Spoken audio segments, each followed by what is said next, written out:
Dhurandhar cinema చూసినటువంటి వాళ్ళందరికీ కూడాను కరాచీలో ఉన్నటువంటి ల్యారీ అనేటటువంటి ఏరియా నేరపూరిత సామ్రాజ్యానికి రాజధానిలాగా వ్యవహరిస్తుంది. అన్ని రకాల నేరపూరిత కార్యకలాపాలు, స్మగ్లింగ్ దగ్గర నుంచి హత్యల దగ్గర నుంచి సుపారీ మాఫియా, అన్ని రకాల కార్యకలాపాలు అక్కడ జరుగుతూ ఉంటాయి.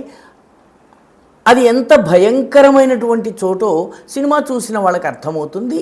కోల్కతాలో ఉన్నటువంటి గుల్షన్ కాలనీ కూడా ఇది కోల్కతా నగరపు ల్యారీ వంటిది.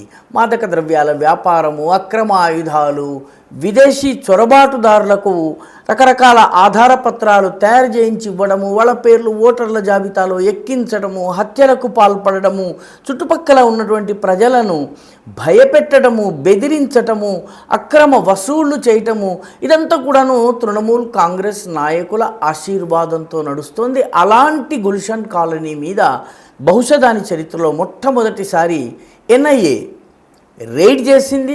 చాలామంది మీద యాక్షన్ తీసుకుంది. అనేక కార్యాలయాల్ని సీజ్ చేసింది, మాఫియా కార్యాలయాల్ని, అనేక మందిని అరెస్ట్ చేసింది.